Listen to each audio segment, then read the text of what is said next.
Boa tarde a todos. Então, meus amigos, dando sequência ao nosso estudo e reflexão da tarde de hoje, nosso tema hoje, reencarnação, matéria e essência. Quando nos falam sobre reencarnação, quando nós tomamos conhecimento, alguém nos fala sobre reencarnação, geralmente se aplica à vida ruim, ou seja, estamos pagando algum karma, voltamos porque erramos na passada. Então, tudo o que se fala, às vezes, é negativo. Negativo no sentido de que é algo ruim, onde nós vamos ter aflições, passar trabalho nessa encarnação. Na realidade, se a reencarnação é para evoluir, não é para sofrer só e passar trabalho. Claro que passaremos por algumas aflições, que são lições necessárias, individuais para cada um de nós. Mas hoje, para nosso estudo e reflexão, eu trouxe para nós a mecânica da reencarnação, ou seja, a reencarnação para a vida de hoje, para a vida atual. E nós estamos vendo cada dia mais, infelizmente, as pessoas com problemas de saúde e problemas mentais, doenças mentais de todos os graus, desde o mais simples até o mais grave. E o pior ainda é que já começa na adolescência, na juventude. Não é mais lá no fim da vida, quando a gente já passou trabalho, dificuldade, não. É sempre, desde a adolescência já começam os problemas e as dificuldades. E nós temos um trabalho, foi feito um trabalho científico, de estudo científico, que vem fechar justamente com o que André Luiz nos colocou há mais de 150 anos, há mais de 100 anos, há mais de 60 anos atrás, mais ou menos, nas suas obras. Então, a reencarnação não é igual para todos, Cada um está num grau de espiritualidade diferenciado, de conhecimento moral, educação moral diferenciada. Então, a reencarnação, ela muda e varia, de pessoa para pessoa.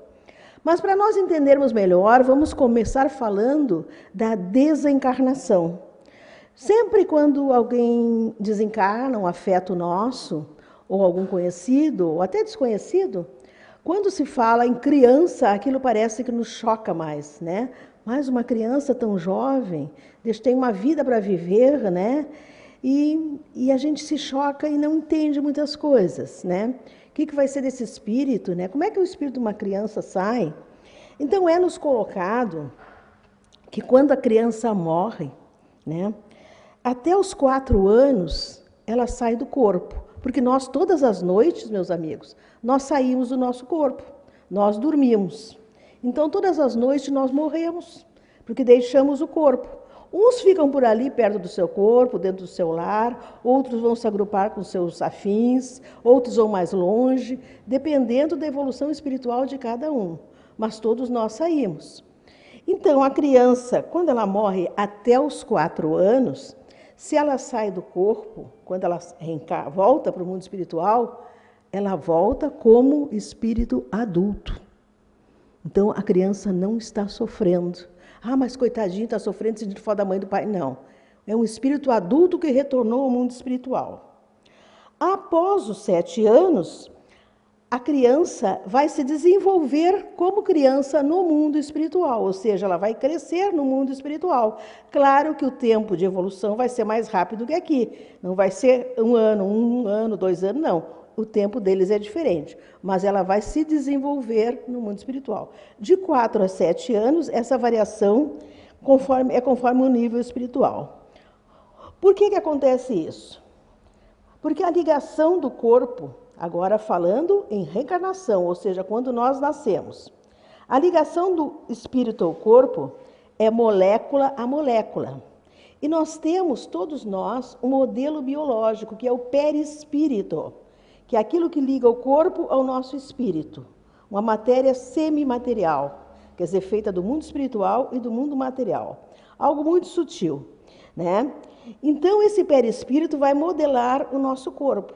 Só que ele vai se ligando molécula a molécula, a matéria, à medida que o corpo vai crescendo. Então, a gente nasce, Passa os meses, passa um ano. Então, à medida que vai crescendo, os órgãos biológicos vão se desenvolvendo. porque o corpo perispiritual já está pronto. Então, vai acontecendo vai casando, né, com o nosso corpo. Porque o perispírito já tem tudo pronto. Mas, biologicamente, quando nascemos, nós vamos ter que crescer e tudo vai se desenvolvendo. Porque a encarnação só se completa aos 7 anos. Isso nós temos também nas obras básicas. Até 4 anos, a criança está mais ou menos no mundo espiritual, ou seja, até está mais para lá. Porque a gente observa que a criança dorme muito, principalmente quando é bebê, né? Então, ela está mais no mundo espiritual do que aqui. O cérebro biológico não está formado, porque ele vai se formar a sua estrutura física aos 7 anos. Então, ele não tem estrutura no cérebro, ele está se formando, né? Então, por isso que ele não é espírito, alma ainda encarnada, ele está mais no mundo espiritual.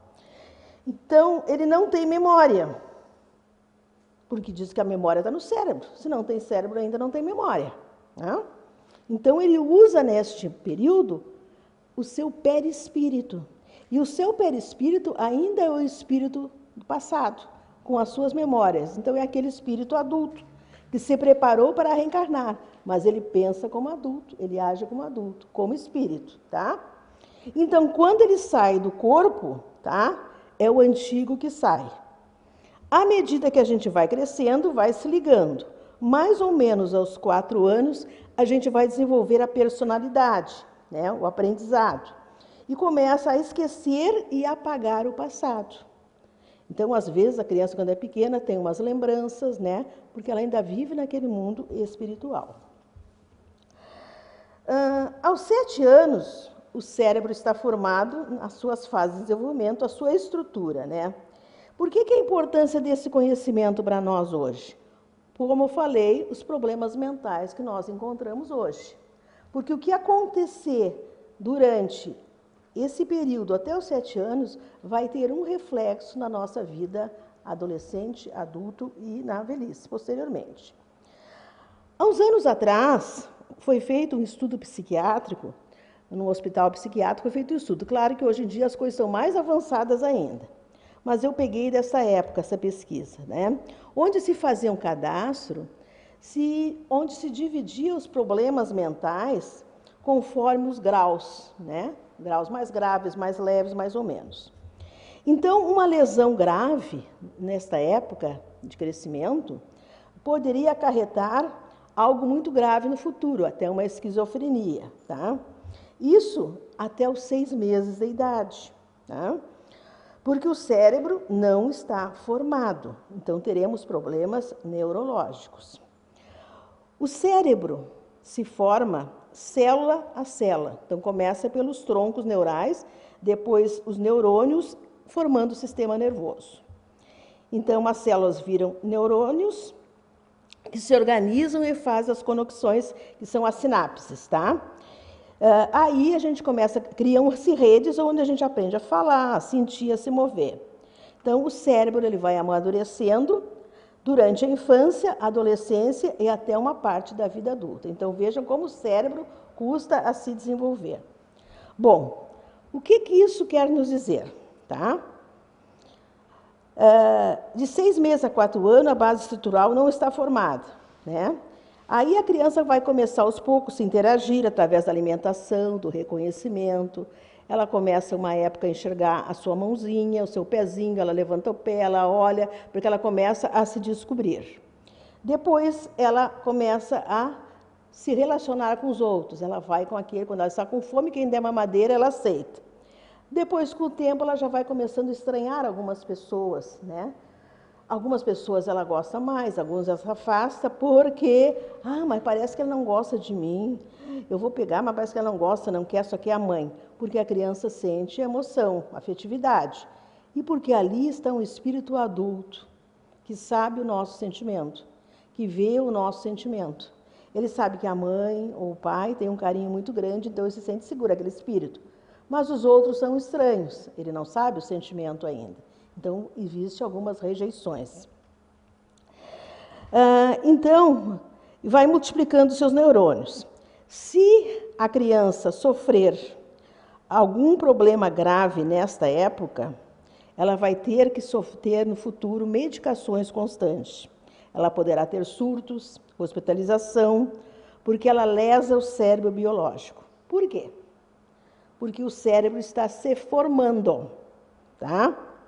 Aos 4 anos, como falei, a estrutura básica está formada, as conexões. Então, ela pode ter no futuro uma depressão, algo químico, se ela lesou nesta época. Vai usar a medicação.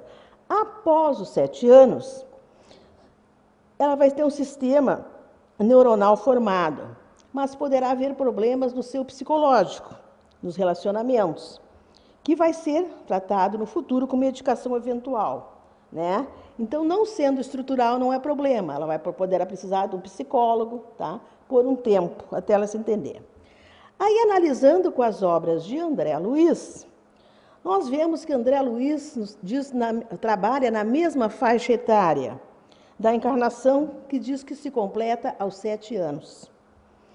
A reencarnação, como falei, não é igual para todos. Como é que começa?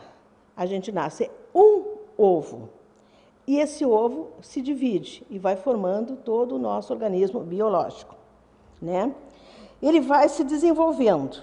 Então, não tem cérebro biológico.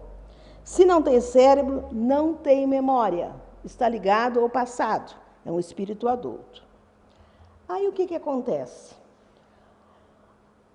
Os familiares ou os pais têm muito cuidado, quando a criança é maiorzinha, não vamos discutir na frente da criança, não vamos bater boca, né? Porque pode a criança ter problema. Na realidade, a gente tem medo que a criança conte para os outros o que está acontecendo em casa.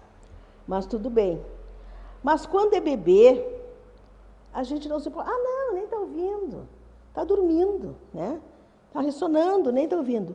Então, os pais muitas vezes brigam, discutem, e quando a gente está muito bravo, muito aflorado, por sermos espíritos imperfeitos, muitas vezes a gente xinga o outro, diz o que não deveria. Esse filho veio para nos incomodar, veio para nos atrapalhar, você só cuida dele, não cuida mais de mim, isso aí veio só para atrapalhar a nossa vida, por que nós tivemos filho, agora é mais gasto. A gente diz muita bobagem. E hoje, como os pais se separam com muita facilidade, a agressividade é maior ainda. Então, faz muitos comentários negativos, enquanto aquela criança é pequena, aquele bebê de 2 meses está deitado ali, né? E se ele está fora do corpo naquele momento, ele não é um bebê que não entende nada. Ele é um espírito adulto que está escutando tudo. Então, se ele está escutando tudo, gente, quem é que vem para o nosso lar como filhos, como companheiros? São obsessores do passado. São alguém que a gente já não se dava bem no passado. E nós viemos para nos reconciliar. Quer dizer, já foi muitas vezes um problema difícil para nós nos organizarmos e aceitarmos que nós viríamos naquele grupo com muita dificuldade, com muitas diferenças. Mas a gente aceitou. E aí aquele espírito está ali, reencarnado, aquele bebê, e aquele pai e aquela mãe, que já temos algumas dificuldades, outras encarnações, estão dizendo que eu estou atrapalhando a vida deles, que eles não me queriam. Se eles não me querem, eu também não quero eles. Eu também vou incomodar, não quero. E o cérebro está se formando com ódio, rancor e ressentimento. Então vai vir um cérebro biológico doente, lesado. Muitas vezes a programação teria predisposições para algum problema mental, mas predisposição não quer dizer que vai ter. Só que a gente colaborou para ter com esse tipo de atitude. Então ele será lesado e terá um problema bem sério mental. Por isso, o perdão é muito importante sempre, em qualquer situação. Então, o sentir é diferente nessa época, né? Então, o ódio, a mágoa, o ressentimento estão plasmando as células do organismo. E a probabilidade é termos enfermidades mentais, estando ou não na programação. Então, o grande cuidado que nós devemos ter com os nossos filhos. Se a gente quer ter filhos, nós precisamos ter maturidade. Hoje em dia, os casais querem um filho ou 2. Em parte, até é bom. Porque se eles não têm maturidade para criar um filho, que não tenham. Porque filho dá trabalho. Você vai ter que trabalhar. Você vai ter que educar.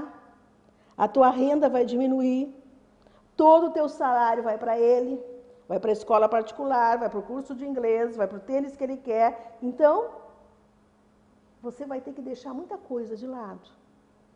Então, se você não quer, não tenha, porque dá trabalho. Aí a gente lembra da adoção.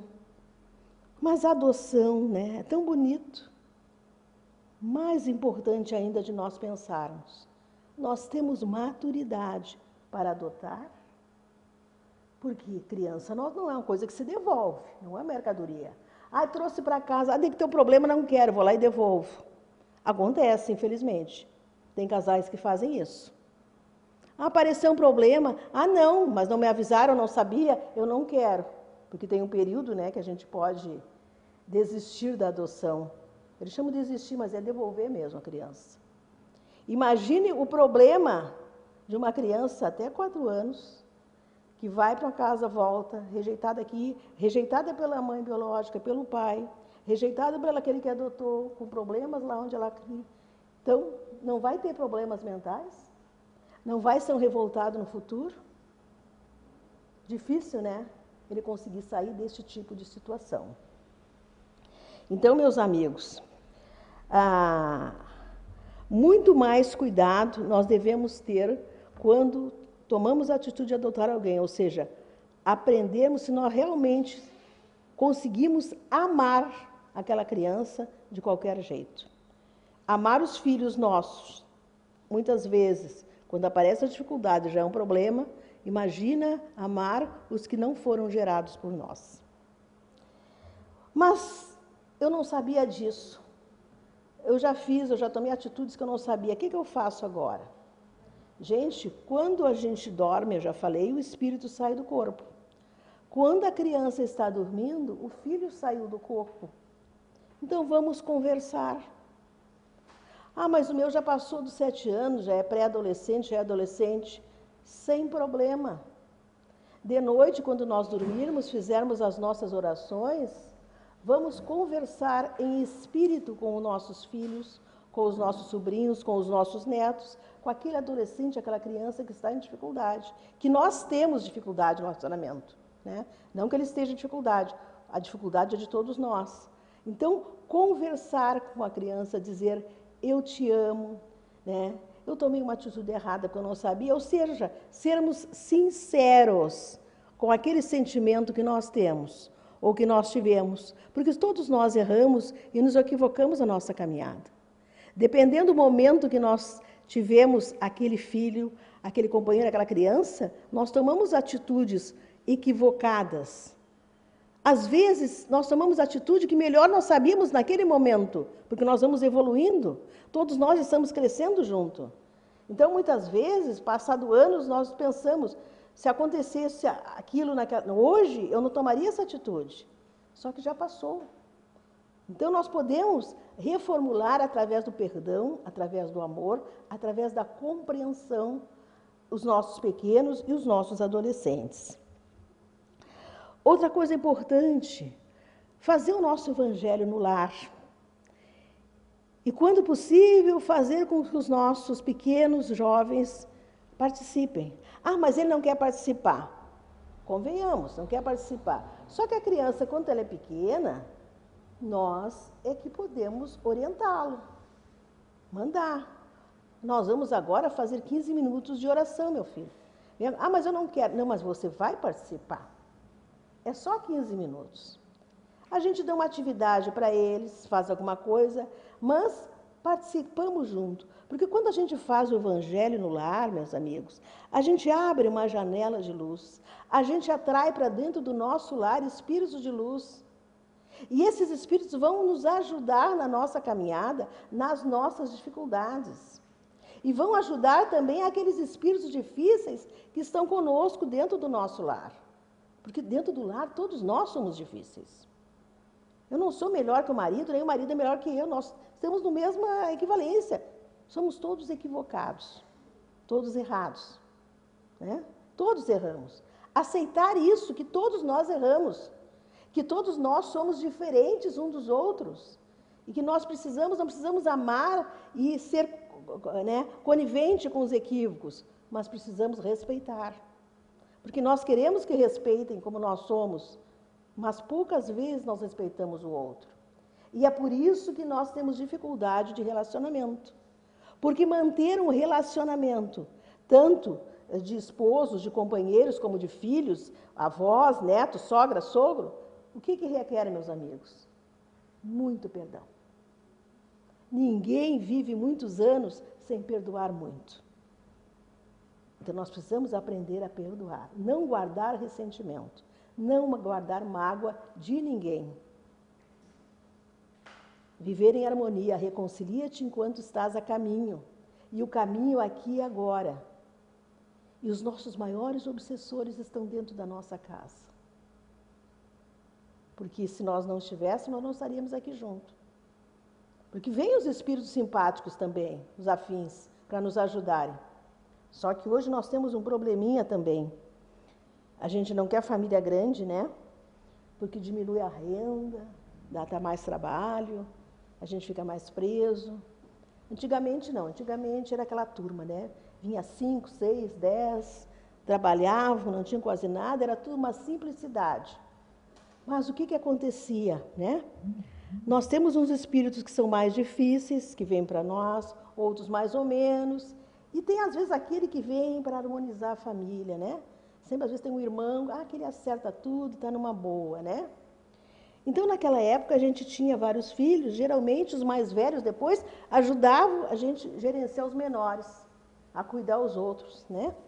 Então, quando vinha o caçula, que era o impossível, né? Sempre mais, a caçula veio tudo, a mãe deixou fazer tudo, o pai deixou fazer tudo, olha o que está aí, né? Mas os mais velhos ajudavam. E tinha um que amenizava, passava a mão na cabeça, né? Então, o mais difícil vinha por último e a gente já tinha um apoio para nos ajudar a levar o caminho. Agora, hoje em dia, não. A gente só dá chance para um ou para dois. Então, a vaga para reencarnar está muito limitada. Aí vem um só, não, mas eu só quero um. Claro que vai vir o mais difícil. Vai vir o mais problemático, oportunidade. Ou vai vir dois. E a gente não tem ninguém para nos ajudar, né?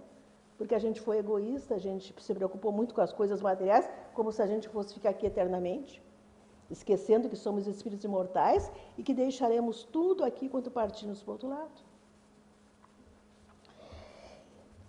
Então, meus amigos, às vezes a renda diminui, a gente fica sem nada para nós, né? Mas é melhor a gente ter o obsessor perto. Porque aí no futuro a gente pode evitar muitas depressões. Porque a gente vê muitos casais sozinhos ou com um filho só, onde o filho não dá mais valor para os pais estão sós, deprimidos, abandonados emocionalmente, embora tenham muito dinheiro. Embora possam fazer muita coisa, não fazem nada, porque estão em cima de uma cama, né? Então, hoje, as vagas para reencarnar são poucas, né? Falando em memórias do passado e reforçando o que eu falei, né? Após os 7 anos, a estrutura já está pronta, né? E a gente já modelou ou já substituiu algumas coisas negativas do espírito velho através da educação, da disciplina, né? A gente já ajeitou algumas coisas. Aí o espírito começa a se desenvolver e lá pelos 12, 13, 14, o espírito velho começa a se salientar. E quando vem os problemas da adolescência, né, junto com a puberdade. Outra pesquisa. Antigamente, né, o teste de QI era feito antes dos 7 anos. E daí dava falso positivo. Mas um QI deu um gênio. A criança é um gênio, ela tem uma capacidade, uma inteligência fora do comum, né? Aí, depois dos 7 anos, faziam novamente o teste do QI, não era mais aquilo. A criança emburreceu, não é mais aquela que ela fazia. Não, acontece que agora o cérebro está estruturado e é o espírito da atualidade que está. O velho já se retirou, né? O mesmo processo a gente pensa mas meu filho tem mediunidade, ele brinca com os amiguinhos lá, ele diz que vê uma velhinha, ele diz que vê isso, vê aquilo, né? Ele tem mediunidade. Não, aguardemos. Deixa passar os 7 anos, 8 anos, a gente vê se ele tem mediunidade mesmo. Ou é aquela coisa normal que qualquer um de nós tem, de ver os nossos amados e ver espíritos, né? Toda criança brinca com os amiguinhos, tem vários amiguinhos, conversa e depois aquilo some. Então, sempre após os 7 anos, né? Porque após os 7 anos, eles esquecem tudo e aí a gente não tem mais acesso ao passado. Se tiver algum problema grave de lesão nessa época, vai ser tratado normal com psicólogo por um tempo, né? Allan Kardec nos coloca, espíritas, amai-vos e instruí-vos, né? Porque se não tiver os dois, se a gente não aprender a ter esses dois, a gente ama sem conhecimento, ou seja, a gente ama sem sabedoria, porque todos nós amamos, só que nós amamos muito equivocadamente, sem sabedoria e sem conhecimento. Às vezes o amor precisa de uma dose de energia, de disciplina, né?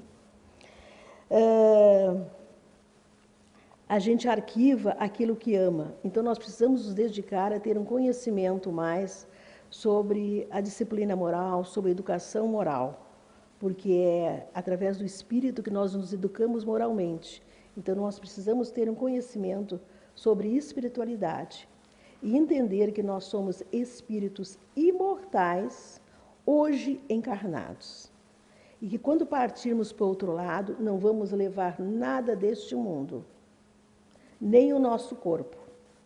E precisamos aprender a nos desapegar até dos nossos amores, para que não atrapalhemos eles e nem eles nos atrapalhem quando nós partirmos para o outro lado. Devemos ter saudade, a saudade é saudável. Mas o que é a saudade? A saudade é de algo muito bom que nós passamos, né? Então, tenhamos cuidado com os nossos sentimentos. Desequilíbrio atrapalha os nossos amados. E quem se desequilibra com as suas perdas é porque não tem fé. Então, a fé é algo que precisa ser cultivado, aprendido. E nós só aprendemos quando estudamos e, acima de tudo, quando aquele conhecimento que nós temos, nós vamos praticando, ou seja, colocando em nós. E a doutrina nos Espíritos nos diz que nós precisamos ter autoconhecimento. Autoconhecimento é algo interno, individual. É aprendermos a olhar para nós mesmos, valorizar a vida atual, ter sentimento de gratidão. O sentimento de gratidão, meus amigos, é um fluido que favorece individualmente a nós. Neste momento aqui, nesta explanação presencial, nós estamos trocando gratidão. Porque se nós estamos gostando de uma palavra que eu falei aqui, vocês estão gratos por eu estar falando aqui. E eu estou grato por vocês estarem me escutando. Então, nós estamos trocando fluidos positivos de luz. Porque é para isso que nós viemos ao mundo. Para compartilhar emoções, compartilhar amor, sentimento. E isto é bom. Uma palestra online, a gente faz e deixa gravado. Não tem essa presença. E nós viemos ao mundo para vivermos assim, para nos relacionarmos, para olharmos olho a olho, para conversarmos, para nos abraçarmos, para trocarmos ideias. Isso é harmonização. Isso é aprender a amar, aceitar as pessoas. E isso é entender que todos nós somos irmãos perante Deus, porque todos nós fomos criados por Ele. Então, meus amigos, nós precisamos aprender a buscar. Aquele que não busca é porque ele tem orgulho. Aquele que não pergunta é porque ele é orgulhoso. Eu não vou passar vexame perguntando. Eu não vou na casa espírita, não. Eu encontro algum vizinho lá, vai achar que eu estou mal, que eu não estou legal. Não, eu não vou na missa, vai aparecer aquele lá, vai dizer, a fulana está na missa todo dia, deve estar com algum problema. A gente se preocupa muito com o que o outro pensa. Mas quando a gente aprender a olhar para nós, a nossa necessidade, a nossa busca, termos esse tipo de humildade. Eu estou no momento que eu preciso de ajuda, eu preciso buscar ajuda. E que bom se nós tivermos um amigo, um parente, uma casa espírita, uma igreja, um templo, onde a gente possa buscar ajuda, ou seja, aprender. Aprender o quê? Que nós somos filhos de Deus, que nós podemos buscar Deus sozinho lá em casa, mas eu preciso aprender a fazer isso. Então, meus amigos, por isso que a doutrina dos Espíritos é uma doutrina que nos consola, né? Porque ela nos traz esclarecimento. E é isso que nós, mais do que nunca hoje, precisamos disso. Então, o tema de hoje foi isso, para que nós valorizemos a nossa encarnação atual. Não vamos desperdiçar. E se nós estamos com algum problema desses que eu falei na nossa família, vamos fazer a nossa parte. Orar pelos nossos amados, até por aqueles que nos dão um problema, que não são tão amados assim. Mas vamos orar por todos eles. Porque quando nós oramos pelo outro, o primeiro beneficiário somos nós mesmos, porque passa por nós aquela coisa boa, aquele desejo bom de auxiliar o outro. Ah, mas eu não tenho desejo, não é isso que eu sinto. Precisamos exercitar. Amor é exercício. Então, mesmo que eu não goste daquela pessoa, vamos orar por ela, amai os vossos inimigos, capítulo 9 do nosso Evangelho. Vamos orar, vamos exercitar bondade. Isso é fazer sair de nós aquilo que nós temos de bom, porque nós todos somos bons. Podemos estar temporariamente maus, mas todos somos bons, porque somos filhos deste Pai Criador, né? Inteligência suprema, que pela sua misericórdia espera pela nossa evolução, pelo nosso crescimento e, acima de tudo, Ele acredita em nós, porque Ele nos criou. E fica para a nossa reflexão. Obrigado pela atenção.